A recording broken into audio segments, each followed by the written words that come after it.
दोस्तों, हमारा पंचमढ़ी में आज दूसरा दिन है।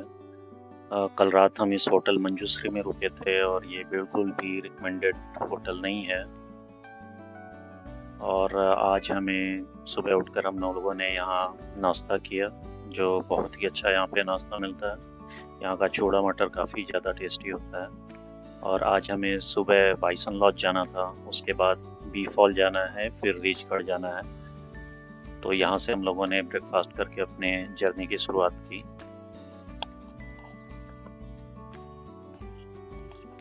दोस्तों, ये बाइसन लॉज है। यहाँ से आपको जिप्सी बुक कर सकते हैं। आप यहाँ पे जगह जगह जाने के लिए आपको जो परमिट लेने होते हैं वो सारे परमिट यहाँ पे मिलते हैं। आपको एक गाइड लेना होता है। गाइड लेना ऐसा मैंडेटरी तो नहीं है, लेकिन हाँ, अगर आप गाइड ले लेते हैं तो आपको काफ़ी सारा समय बच जाता है और डेफिनेटली यहाँ के लोकल लोगों की थोड़ी अर्निंग हो जाती है। गाइड इतने यहाँ कॉस्टली भी नहीं है, सब कुछ ही रिजनेबल प्राइस है यहाँ पे सारा कुछ। यहाँ पे बाइसन लॉज में आपको आना मस्ट है कहीं भी जाने के लिए, क्योंकि एक तो यहाँ पे आपको सारी जानकारी मिल जाती है और डेफिनेटली हाँ, आपको परमिट भी यहीं से मिलता है, तो आपको यहाँ तो आना ही पड़ेगा। और बाइसन लॉज खुद अपने आप में एक बहुत ही अच्छा पॉइंट है घूमने के लिए, बहुत ही खूबसूरत बना हुआ है। आप यहाँ पे ज़रूर आएँ।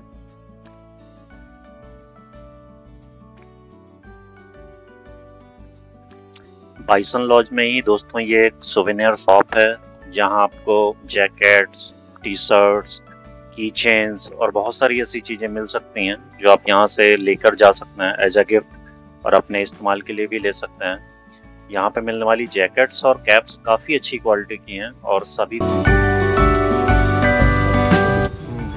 देखिए, मेरा नाम है अलीम खान, गाइड फॉरेस्ट से हूँ। आप लोग को जो भी फॉरेस्ट के पॉइंट है वो दिखाऊंगा। अभी अपन म्यूजियम देखने आए हैं। ये म्यूजियम बना हुआ है, ये पचमढ़ी का सबसे पहला बिल्डिंग है, इसके अंदर म्यूजियम है। ये बाइसन लॉज इसी को बोलते हैं ना? बाइसन लॉज जो 1862 में एक अंग्रेज ने 1857 में इसकी डिस्कवर किया था और 1862 में इस बिल्डिंग को बनाया था। फोर्सेस। हाँ, जब इस जंगल में आया तो उधर ट्राइबल लोग मिले, आदिवासी लोग। वो आदिवासी उससे दोस्ती करा और उस जंगल को मतलब खोज करा।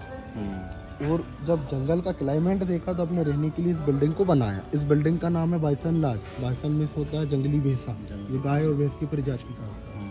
उस बाइसन का शिकार किया और उसका हेड लाके लगाया, तो लगा हुआ है ना, वो नाम दिया बाइसन लॉज। ये क्या ओरिजिनल हेड लगा हुआ है? आर्टिफिशियल है। फिर जो भी फॉरेनर आए उसी बिल्डिंग में रुके और धीरे धीरे इस पचमढ़ी को पूरा डेवलपमेंट करा, गर्मियों का राजधानी बनाया, ब्रिटिश आर्मी लाके बसाया, पुलिस स्टेशन बनाया।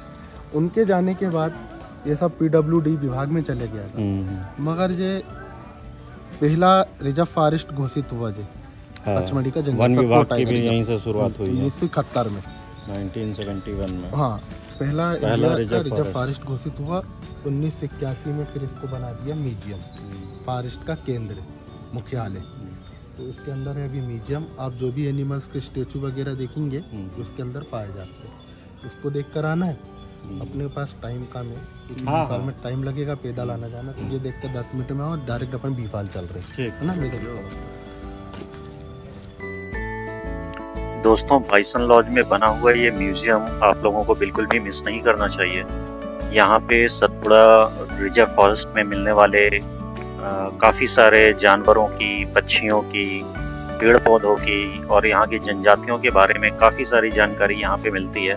और ये बहुत ही सुंदर, बहुत ही खूबसूरत बना हुआ है। यहाँ पे जितने जानवरों की आर्ट है, जो स्कल्पचर बनाए गए हैं, वो बहुत ही डिटेलिंग के साथ बनाए गए हैं। तो जब भी आप यहाँ का ट्रिप बनाएं, अपने ट्रिप में बाइसन लॉज के लिए ज़रूर थोड़ा सा समय निकाल के रखें। हम लोगों के पास समय कम था, इस वजह से हमें जल्दी जल्दी यहाँ पे चीज़ें घूमनी पड़ी, पर ये अपने आप में एक बहुत अच्छा पॉइंट है घूमने के लिए और आपको यहाँ बहुत कुछ देखने को मिलेगा और आपको ये घूम के सच में बहुत मज़ा आने वाला है। हमने कोशिश की है कि हम आपको इस म्यूजियम की एक डिटेल झलक ज़रूर दिखा सकें, ताकि आप भी देख लें कि ये कितना अच्छा और खूबसूरत बना हुआ है। पर इससे घूमने का मज़ा तो सच में जब आप खुद जाकर उसे घूमेंगे तभी उसका सच में जो आनंद है वो ले पाएंगे। अगर आप बर्ड फोटोग्राफी के शौकीन हैं तो सतपुड़ा में पाई जाने वाली जितनी भी बर्ड्स हैं उनकी आपको यहाँ पे काफ़ी डिटेल में जानकारी मिलती है। यहाँ से आप इन्हें देख सकते हैं और जब फॉरेस्ट में घूमते समय आपको वो बर्ड्स दिखाई देंगी तो आप उन्हें पहचान सकते हैं। काफ़ी रोचक जानकारियाँ यहाँ पे उपलब्ध हैं और बहुत ही सुंदर तरीके से सारी जानकारियों को यहाँ पे दर्शाया गया है। तो हमारे पास दोस्तों समय कम था तो हम लोग यहाँ पे जल्दी बाइसन लॉज को हमने घूमा और यहाँ की सोवेनियर शॉप से हमने कुछ जैकेट्स ली और बहुत ही अच्छी जैकेट्स हैं, जिनकी क्वालिटी बहुत अच्छी है और बिल्कुल हम रिकमेंड करेंगे कि अगर आप वहाँ जाते हैं तो यहाँ से जैकेट्स आप ले सकते हैं। बहुत अच्छी क्वालिटी की जैकेट्स और बहुत ही रीजनेबल प्राइस में वो जैकेट्स आपको अवेलेबल हैं। हमारे पास दोस्तों अपनी गाड़ी थी तो बाइसन लॉज घूमने के बाद हम लोगों ने वहाँ से अपने गाइड को लिया और वहाँ से बी फॉल की तरफ निकल गए। बाइसन लॉज से बी फॉल की दूरी बहुत ज़्यादा दूर नहीं है, कुछ ही किलोमीटर्स की दूरी है। ये बी फॉल की पार्किंग है जो आप देख रहे हैं और अभी यहाँ पे बहुत ज़्यादा भीड़ नहीं थी। दोस्तों यहाँ से बी फॉल की दूरी करीब 2 किलोमीटर की है।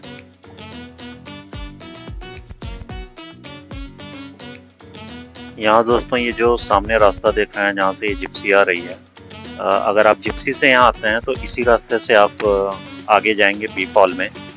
पर हम लोग पैदल थे तो हमारे गार्ड साहब जो हैं उन्होंने हमें एक और रास्ता दिखाया जो वो कह रहे थे कि वो शॉर्टकट है और जंगलों के बीच से जाता है। सारा रास्ता बहुत ही खूबसूरत है और हम लोग तो खैर जाते ही इसलिए हैं ताकि हम लोग ट्रैकिंग कर सकें, थोड़ा सा जंगलों में घूम सकें, थोड़ी जो नेचुरल ब्यूटी है उसका आनंद ले सकें। रास्ता कुछ जगह पे थोड़ा बहुत ख़राब है लेकिन इतना नहीं है, अगर आप संभल के चलते हैं तो आपको कोई ऐसी दिक्कत नहीं होगी। पर हाँ, लापरवाही करने पे काफ़ी सीवियर इंजरी, चोट लग सकती है आपको यहाँ पर। तो अगर आप इन रास्तों से, जंगल के रास्ते से जा रहे हैं तो संभल कर जाएं, सावधानी के साथ जाएं, प्रकृति का आनंद लें पर अपने आप को चुटेल ना करें। और ये रास्ता पूरा जो है एकदम क्रूड फॉरेस्ट एरिया जो है सतपुड़ा का, उसमें से ही गुजर रहा है। और सतपुड़ा के फॉरेस्ट जब भी हम देखते हैं तो मुझे भवानी प्रसाद मिश्र की एक कविता याद आती है। सतपुड़ा के ऊपर उन्होंने एक सतपुड़ा के जंगलों के ऊपर बहुत ही खूबसूरत कविता लिखी हुई है। सतपुड़ा के घने जंगल नींद में डूबे हुए से, ऊँघते अनमने जंगल, झाड़ ऊंचे और नीचे, चुप खड़े हैं आंख नीचे, घास चुप है, घास चुप है, मूक शाल पलाश चुप है, बन सके तो धंसो इनमें, धंस न पाती हवा जिनमें। सतपुड़ा के घने जंगल, ऊँघते अनमने जंगल, सड़े पत्ते गले पत्ते, हरे पत्ते जले पत्ते, वन्य पथ को ढक रहे से, पंख दल में पले पत्ते, चलो इन पर चल सको तो, दलो इनको दल सको तो, ये घिनौने घने जंगल, नींद में डूबे हुए से, ऊँघते अनमने जंगल।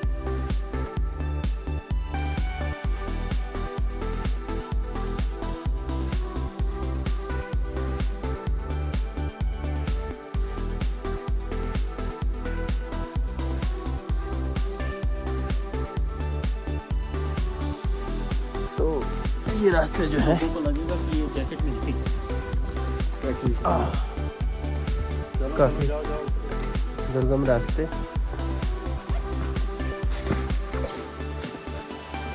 और सच पूछिए तो बहुत ही आनंद आ रहा है इन रास्तों पर। नहीं तो फिर सीधे जिप्सी लेकर हम व्यू फॉल पे अब तक पहुंच चुके होते। तो लगभग 2 किलोमीटर के रास्ते इस तरह से हमको तय करने हैं।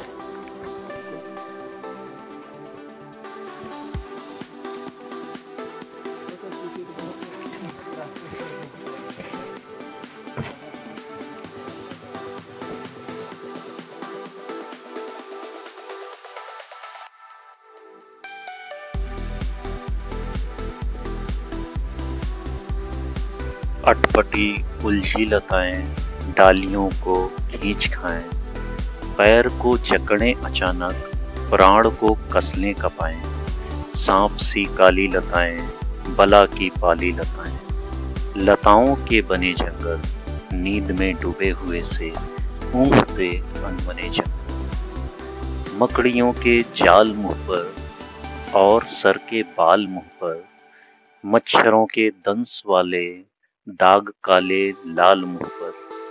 वात झंझा वहन करते, चलो इतना सहन करते, कष्ट से ये सने जंगल, नींद में डूबे हुए से ऊँघते अनमने जंगल।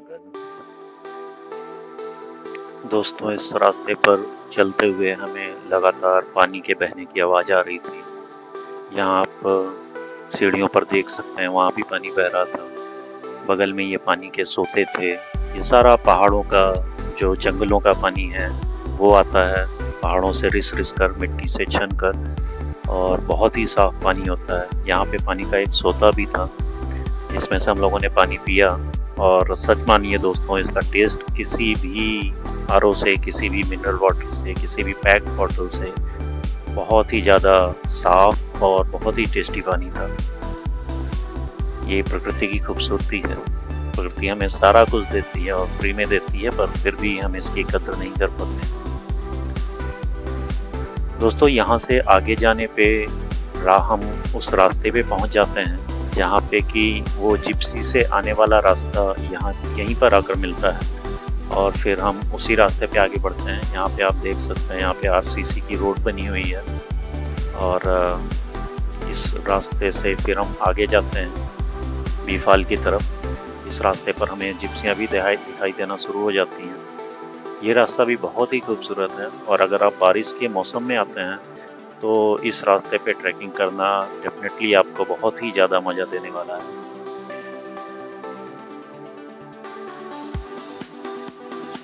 थोड़ा सा और आगे जाने पे दोस्तों हमें यहाँ पे सारी जिप्सियाँ खड़ी हुई दिखाई देने लगी। हमें पार्किंग में जिप्सियाँ नहीं दिखाई दे रही थी, क्योंकि जो लोग शायद सफारी करते हैं वो सुबह सुबह ही उनके गाइड और जो ड्राइवर हैं जिप्सी वाले, वो लेकर उन्हें यहाँ सीधे बीफॉल पे आ जाते हैं। और क्योंकि हम लोग थोड़ा बाइसन लॉज घूमने के बाद यहाँ पे आए थे, इस वजह से हमें वहाँ पार्किंग में इतनी भीड़ नहीं दिखाई दे रही थी। तो सारी जिप्सियाँ आकर यहाँ पे खड़ी हो जाती हैं, और उसके बाद लोग यहाँ से पैदल बीफॉल की तरफ जाते हैं। बीफॉल पर यहाँ दोस्तों ये वॉशरूम की भी फैसिलिटी अवेलेबल है। यहाँ पे सीढ़ियाँ और ज़्यादा अच्छी और पक्की हो जाती हैं। रास्ता अच्छा बना हुआ है, सीढ़ियाँ बहुत ऊंची नहीं है, जिनको चढ़ना और उतरना थोड़ा आसान है, थकान उतनी नहीं होती है।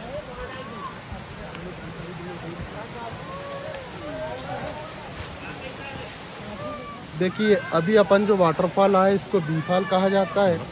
लोग जिप्सी से उतर के 100 मीटर पे आते हैं तो ये मिनी वाटरफॉल पड़ता है, और इधर ही से 400 मीटर मेन वाला वाटरफॉल है, पैदल चल के जाना। हाँ, बीफाल तो दो रास्ते गए हुए हैं, रोड गया हुआ है, दूसरा जो वाला रास्ता। तो ऊपर चढ़ के अपन राइट में होंगे। राइट में होंगे तो लगभग 400 सीढ़ी उतरेंगे, ऐसा सीढ़ी बना हुआ है। जब सीढ़ी उतर के नीचे पहुंचेंगे तो इसी पानी का वाटरफॉल 150 फीट हाइट से गिरता हुआ दिखाई देगा। 150 फीट हाइट से जब वाटरफॉल गिर रहा है, उस वाटरफॉल में नहाओगे, पानी का बूंद जब सीढ़ी या बदन में टकराएगा तो मानो ऐसा लगेगा कि मधुमक्खी आपसे चुभकर जा रहा है। ऊपर से गिरेगा, हाइट से गिरने के बाद। मधुमक्खी को इंग्लिश में कहा जाता है बी, इसलिए इस वाटरफॉल का नाम है बीफाल। तो ये नेचुरल वाटर आ रहा है, कोई नदी नाले से नहीं आ रहा है। ये 12 महीने पानी इसी प्रकार देता है जैसा भी देता है। तो आप लोग पहले नीचे जाओ, वापिस ही आओगे तो मैं इधर ही बैठा हुआ मिलूंगा, गाइड बैठे हुए, फिर अपन इधर से वापिस। नंबर आपका है? इधर नेटवर्क नहीं है, नेटवर्क नहीं है इधर।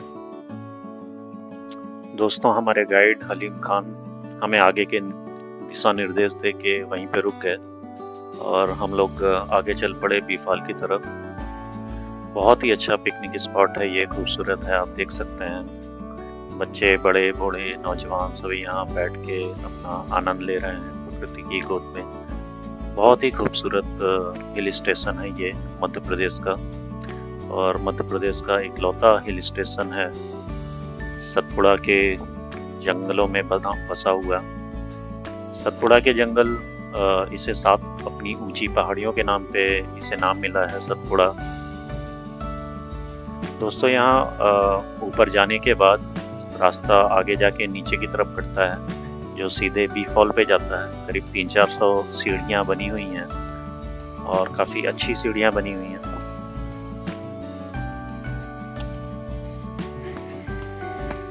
भैया और कितनी सीढ़ियाँ ऊपर? बस थोड़ा सा ये है जितना दिख रहा है भैया। इसमें 30 सीढ़ियाँ और 30 सीढ़ियाँ।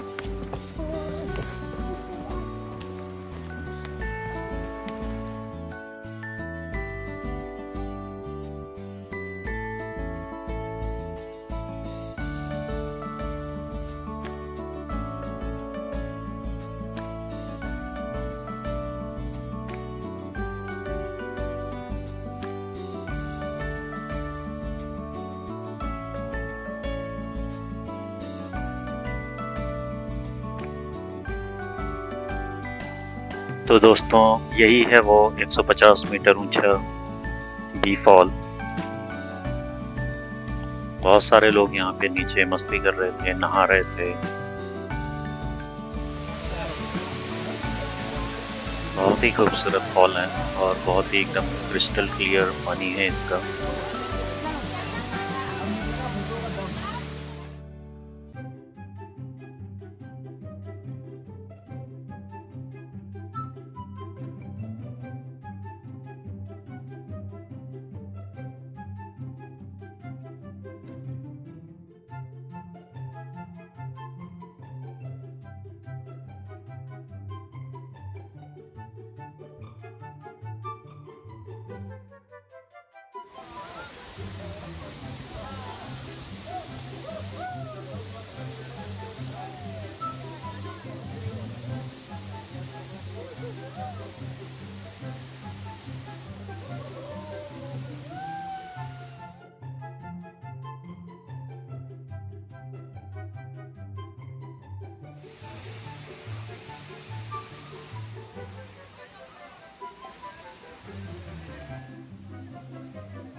दोस्तों यहाँ फॉल के नीचे पूरा पत्थरों पर पानी गिरा रहता है, खाई लगी रहती है।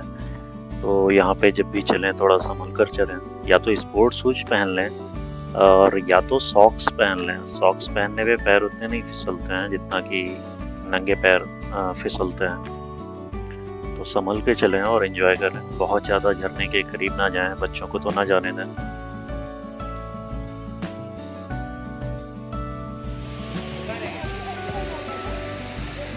अगला डेस्टिनेशन हमारा कहाँ है फोटोग्राफर साहब? रीचगढ़। रीचगढ़। तो रीचगढ़ के बारे में आप कुछ बताएंगे? रीचगढ़ एक पुरानी जगह है जहाँ जो यहाँ के नेटिव लोग रहते थे, तो वहाँ पे वो भालू को देखते थे, तो इस वजह से वहाँ पे नाम उन्होंने रीचगढ़ रख दिया, जो अब भी चला आ रहा है। हालांकि हम लोग वहाँ जाएंगे तो ऐसा नहीं है कि भालू की साइटिंग वहाँ पे होगी, पर फिर भी वो एक पॉइंट है घूमने वाली जगह यहाँ पे।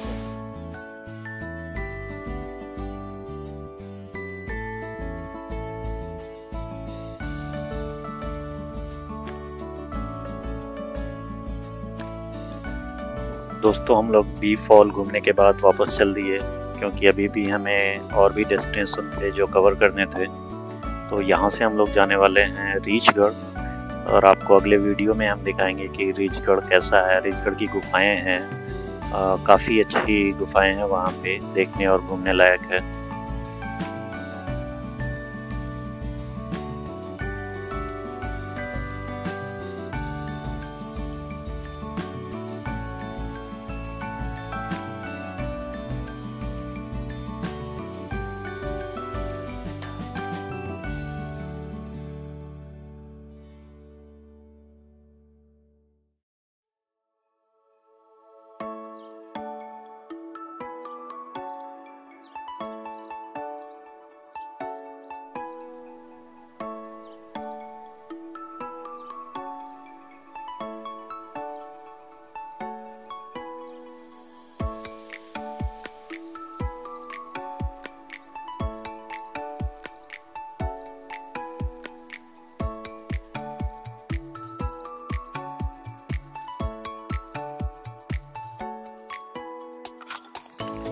दोस्तों वापसी के टाइम पे भी हमने अपने उसी जंगल वाले रास्ते को प्रेफर किया क्योंकि डेफिनेटली वो ज़्यादा खूबसूरत था।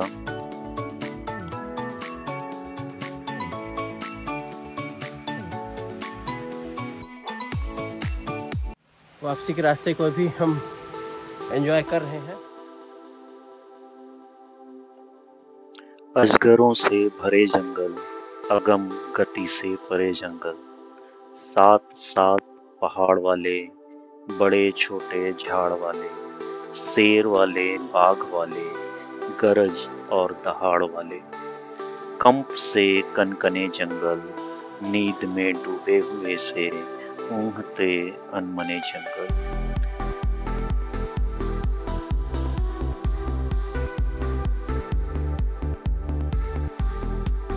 रास्तों पे काफ़ी थका देने वाला सफ़र हो जाता है और वापसी का एक फंडा है कि जिन रास्तों पे आप आसानी से जा रहे हैं तो वापसी में चढ़ाई भी करनी पड़ती है। इन वनों के खूब भीतर, चार मुर्गे चार तीतर, पाल कर निश्चिंत बैठे, विज नवन के बीच बैठे, झोपड़ी पर फूस डाले, गोंड तगड़े और काले। जब की होली पास आती, सरसराती घास खाती, और महुए से लपकती, मत करती बास आती। गूंज उठते ढोल इनके, गीत इनके, बोल इनके, सतपुड़ा के घने जंगल, नींद में डूबे हुए से ऊँघते अनमने जंगल। दोस्तों बी फॉल की हमारी ये जर्नी यहीं पे पूरी होती है। हालांकि भवानी जी की वो कविता अधूरी रह गई, पर कोई नहीं, हम अगले वीडियो में उसे जहाँ भी मौका मिलेगा आपको सुनाएंगे, वो पूरी कविता सुनाएंगे और बहुत ही खूबसूरत कविता है, आप उसे जाकर पढ़िएगा। हम वापस आ जाते हैं घूमकर फिर उस रोड पर जहाँ पे कि जिप्सियाँ चलती हैं और हमारे गाइड हमें वहाँ मिल जाते हैं, जिसके बाद हम रीचगढ़ की तरफ निकल जाते हैं वहाँ से।